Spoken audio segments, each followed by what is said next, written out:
Bonjour à tous. Rebonjour. Bonjour. Donc on tourne maintenant la suite de la première vidéo sur la musique un peu détente en fait, la musique à écouter pour se calmer ou pour s'éveiller ou pour passer une bonne nuit. Donc, là on va passer à la deuxième partie plutôt après-midi ou musique à écouter dans la journée. On a traité le matin dans la première vidéo, maintenant on va passer à la suite de la journée. Oui, voilà. Donc c'est bon, on va chercher. Hop, on va essayer de pas les faire tomber. Non. Voilà, impeccable. Donc il y a 2 CD, 3 vinyles cette fois-ci. On va commencer par lequel? Pour pas changer une équipe qui gagne, hein, on va parler de... Donc Boards of Canada cette fois-ci avec un autre album qui s'appelle Music Has the Right to Children, sorti en 97 si je me trompe pas, 1998 exactement. Donc qui est un album, un grand classique de la musique électronique. Donc je rappelle Boards of Canada, duo de musique électronique écossais qui joue qui produit de la musique électronique très ambiante, très vintage avec des sons très analogiques qui rappellent le son des vieilles cassettes, le son des vieux documentaires, des vieux enregistrements. Ouais, c'est quelque chose qui est très nostalgique. Moi, quand j'écoute ça, autant ça peut faire penser à des émissions de période dans laquelle j'étais pas né, donc les 70-80, je n'étais pas de ce monde, mais par contre ça m'évoque quand même, c'est ça qui est très fort, ça m'évoque quand même des sons qui datent de qui me ramènent à mon enfance, plutôt dans les années 90 du coup. Pourquoi j'ai choisi celui-là pour l'après-midi plutôt que le matin? Déjà parce qu'il est plus long. Il est un peu plus, un peu plus varié. Il y a des morceaux qui sont assez cadencés dans le lot aussi. Bon, ça reste quand même très, très calme, très contemplatif, très éthéré. Voilà, c'est un bon qualificatif, je trouve. Pour décrire Boards of Canada, justement, ça s'y prête très bien. Que dire à part qu'il faut absolument écouter cet album, c'est très bon. Voilà. Comme je disais, en plus les sons qu'ils choisissent sont des sons qui ont une patte très analogique, donc en plus ils ont un grain. Ça sonne pas numérique, ça sonne pas numérique dans le sens, ça sonne pas lisse. C'est des sons qui ont vraiment un grain, comme si c'était chopé sur cassette puis ensuite recompilé derrière, etc. Donc ça, en plus de la musique, il y a vraiment une sensation d'écoute qui est très particulière, justement pour cette patine un peu vintage, et qui, pour moi, rejoint clairement ce qu'on peut ressentir quand on écoute de l'ASMR en fait. On en est vraiment pas loin. Moi, j'aime beaucoup cet album aussi. Après, c'est vrai que c'est, comme on disait, assez éthéré, et donc je comprends pourquoi il a sa place dans cette revue de musique détente. Après, moi, ce que je peux ressentir parfois avec Boards of Canada, c'est en effet pas mal de nostalgie et de mélancolie. Et parfois, ça peut on parlait de Taiko, quelque chose de très optimiste, et je trouve que Boards of Canada n'a pas toujours cette partie-là, tu vois. Et il y a des chansons qui peuvent te rendre un peu mal parfois. Ouais, il y a des morceaux qui sont un petit peu plus angoissants. Ouais, c'est ça. Il y en a peut-être un petit peu dans cet album, mais qui sont jamais jamais plombants. Mais... Après, il y en a sur d'autres albums qui sont un peu plus... On parlait de Geogadi tout à l'heure. On parlait de Geogadi entre nous tout à l'heure, qui a des pistes parfois un petit peu plus angoissantes, justement. Oui, clairement. Un peu plus négatives. Geogadi, qui est un album plus orienté sur les sciences, sur ce genre de choses. Ouais. Sur Satan aussi, Satan is in the Devil in the Details, je crois. Et puis il utilise aussi de la voix, mais qui est passée à l'envers, enfin des trucs un petit peu, tu vois, tordus. Et je trouve que typiquement c'est expérimental, Boards of Canada. Ils prennent des sources audio qui viennent un peu de droite à gauche, ils les triturent, ils les inversent, tout ça. Bon, pas au niveau d'un Aphex Twin par exemple, qui va aller faire des trucs complètement starbés avec. Il a pas sa place dans la musique détente. Aphex Twin, encore ça dépend, t'as des morceaux qui sont... Il y a du piano parfois, April 14, qui est par exemple, très sympa. Je pensais exactement à celui-là, mais c'est pas du tout une constante, alors que Boards of Canada, là par contre, si. On parlait de morceaux un peu inquiétants aussi, t'as un EP qui s'appelle Beautiful Place in the Country, de Boards of Canada, qui a un morceau notamment qui s'appelle Amo Bishop Roden, qui est en plus un morceau un peu plus, qui introduit un peu plus de malaise, mais qui en même temps évoque un thème qui s'y prête. C'était le thème du massacre de la secte de Waco, au Texas. Donc, n'est pas sur les mêmes vibes, mais non, du tout. Voilà. Et celui-ci, en effet, il y a un bon compromis entre... Ouais, celui-là en plus, il respire plus la nature, un petit peu plus, des choses plus positives, plus pures. Très bon choix. Un album que je recommande plus que beaucoup. Ensuite, un album un petit peu particulier, vu que c'est un album de reprise, un groupe norvégien qui s'appelle Ulver, qui est un groupe qui a commencé comme une formation black metal en fait. Qui a bien évolué. Oui, qui a bien évolué aujourd'hui parce que ils sont passés par plusieurs stades. Ils sont passés par la musique électronique ambiante, ils sont passés par l'ambiance tout court. Il y a un album d'ailleurs, si jamais je l'avais eu sous la main, il y serait passé obligatoirement, c'est Shadows of the Sun, qui est un album magnifique. Avec le cerf. Exactement. Avec, c'est même pas un cerf, c'est une antilope, je crois, quelque chose comme ça. La pochette déjà est somptueuse, mais l'album magnifique. En même temps, alors la musique contemplative, détente, allez-y, jetez-vous dessus.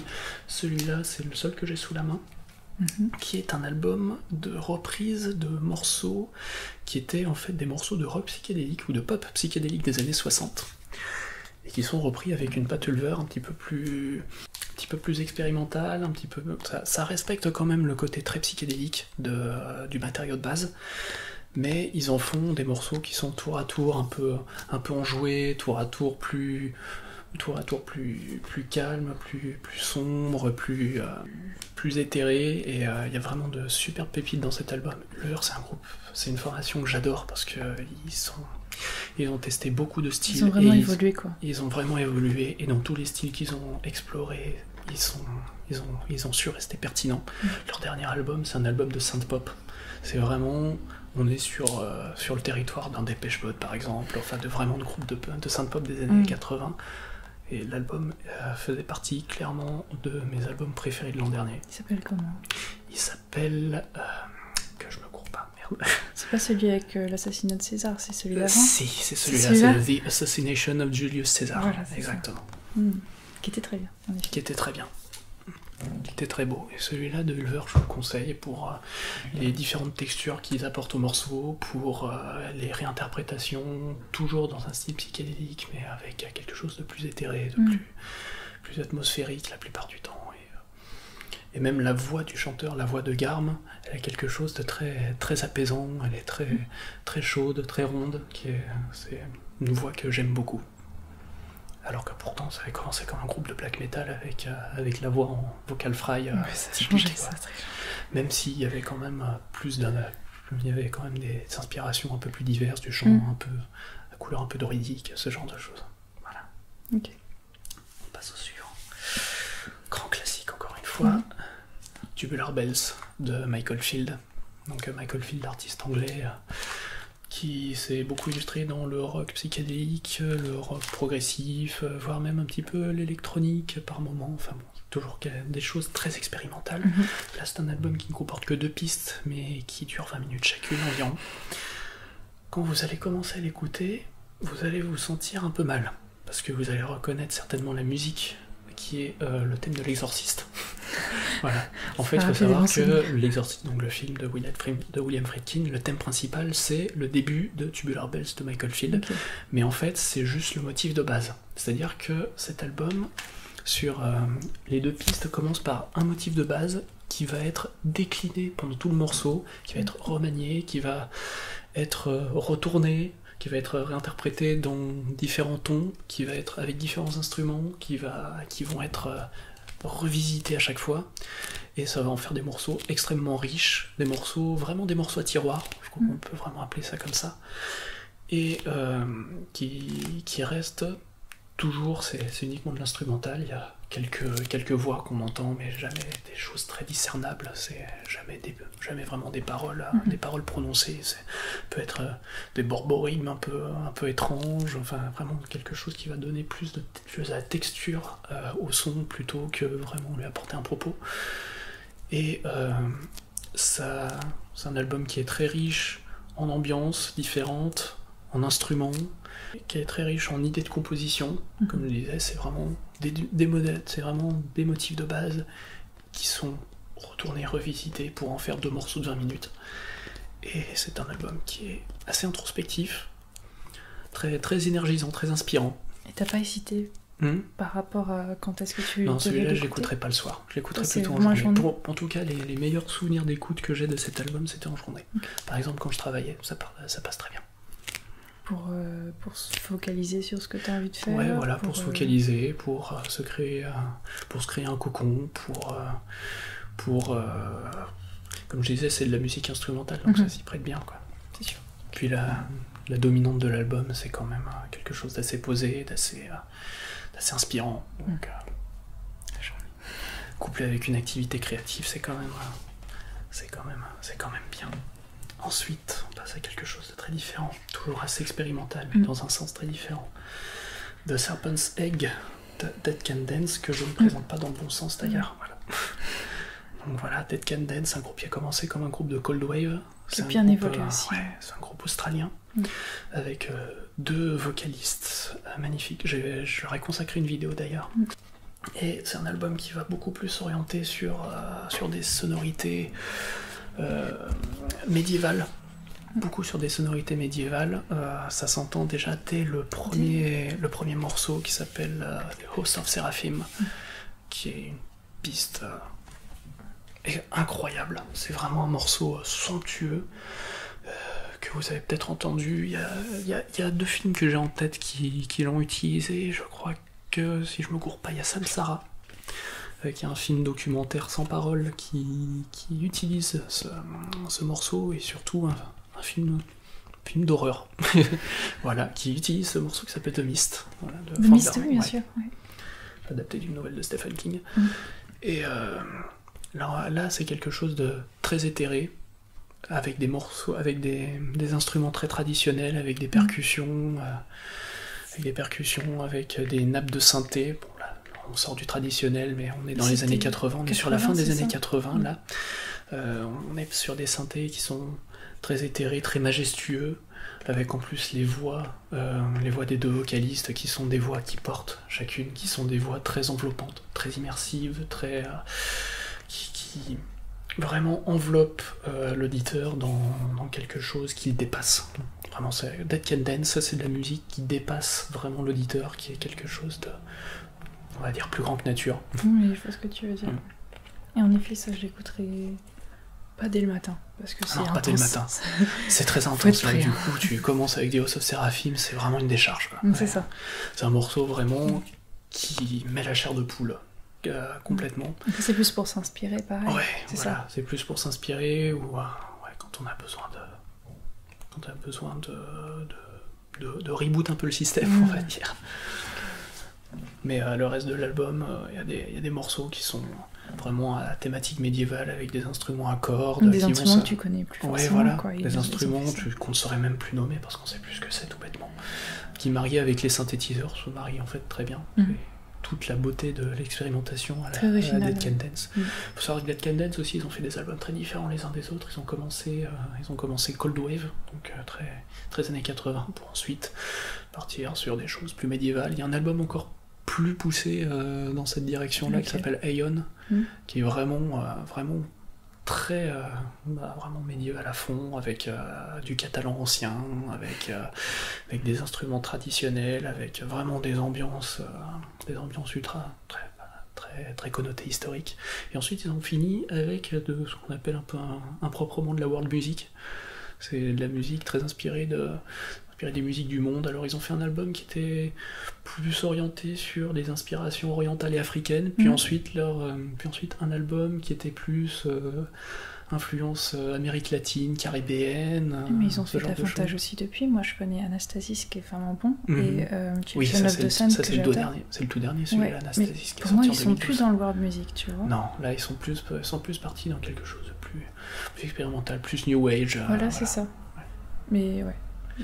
Clairement, ils ont su se réinventer à travers les décennies. Anastasis, en plus, ils l'ont sorti après une longue pause, quoi. Oui, c'est ça. Après une longue pause. Il est très différent de ce qu'ils ont fait avant, c'est ça. Ouais. J'avais beaucoup aimé. Mais c'est un bon groupe, clairement. Ouais. C'est un groupe plus grand que nature, comme je disais. Je vous invite à éventuellement voir ma vidéo, j'en dis un petit peu plus, avec exemples musicaux à l'appui. Et ensuite, dernier album. Et celui-là, je vais développer un peu plus. Ouais. Je vais développer un peu plus sur le contexte d'écoute, plus particulièrement. Alors, c'est un chanteur américain qui s'appelle G. Scott Heron, accompagné de Brian Jackson, qui est un chef d'orchestre jazz.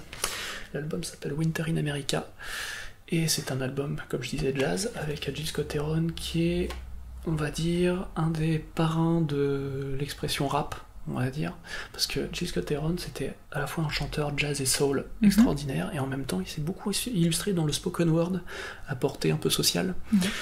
Mais cet album-là, pour le coup, il n'est pas du tout dans ces couleurs-là, c'est vraiment un album très jazz, et à forte dominance de jazz très tranquille, j'ai envie presque de dire lounge, mais généralement, quand on dit jazz lounge, c'est assez péjoratif, ça peut vraiment dire musique d'ascenseur, alors que là, pas du tout. On a la musique de Gil Scott, on a la voix de Gil Scott-Heron qui nous porte du début à la fin, qui est une très très belle voix. C'est un album qui est très inspirant, encore une fois, qui vraiment met dans un cocon. C'est un album qui fait du bien à l'écoute, qui te fait ressentir de bonnes sensations, qui va te mettre bien. C'est l'album que tu as vraiment envie, j'ai envie de dire, comme le titre le suggère, c'est un album qui s'écoute très bien en hiver, qui s'écoute très bien enveloppé dans un plaid avec un chocolat chaud, tout ça. Voilà. On va rentrer dans les clichés, mais vraiment, on est vraiment sur ce genre de sensation, quoi. Ça, j'ai l'impression que c'est un peu original pour toi, parce que du jazz, je sais pas si t'en as beaucoup. Je parle très peu de jazz, j'y connais pas grand chose en jazz. Mais comment t'as connu celui-là alors? Gil Scott-Heron, comment j'ai connu Gil Scott-Heron, je sais pas. Je crois que c'est quand je faisais des blind tests et que je côtoyais des gens qui avaient des inspirations musicales très différentes et qui ont fini par me parler de Gil Scott-Heron. J'avais écouté un peu de mon côté. Il y a un morceau qui est très énergique dans cet album qui s'appelle The Bottle, qui est un des morceaux les plus connus de Gil Scott-Heron, qui est un morceau sonorité très jazz avec de la flûte, avec du xylophone, etc. Enfin, plutôt vibraphone, je dirais, du coup. Et l'orchestre jazz est très bien exploité dans cet album. Et c'est ensuite que j'ai écouté un petit peu sa discographie, que j'ai découvert un peu les différentes facettes du bonhomme. Il a terminé aussi sa carrière. Décédé malheureusement. Il a terminé sa carrière avec un album qui était plus introspectif, un petit peu plus dark, qui était on va dire une espèce de album testament, sachant que Gil Scott-Heron est un mec qui a quand même pas mal morflé physiquement avec les substances qu'il a consommées, ce genre de choses. Et ce dernier album, il a été remixé ensuite par un artiste qui est très, très contemporain pour le coup, qui est Jamie XX. Voilà, si vous connaissez. Enfin voilà. L'album s'appelle I'm You Here, et je vous le conseille encore une fois, mais beaucoup plus dark. Donc celui-là pour le coup, beaucoup plus positif. Écoutez l'après-midi, et comme je disais en hiver, c'est encore plus, ça s'y prête encore plus. C'est un album qui réchauffe. C'est celui-ci pour lequel tu disais que ça peut être bien aussi de l'écouter quand t'es un peu en colère ou quand t'es un peu stressé, tu vois. Ouais, c'est de la musique très apaisante, oui. Donc plutôt celui-ci que les autres par rapport à ça. Ouais. Ok. On a fait le tour. On a fait le tour. Merci beaucoup pour ta sélection pour la journée. Et merci à toi. Plutôt l'après-midi. Ok. Donc là, il nous reste une dernière sélection plutôt soir et nuit. Ouais, plutôt orienté soir, nocturne. Voilà. Donc merci beaucoup Christophe, encore une fois. Et à la prochaine. À la prochaine.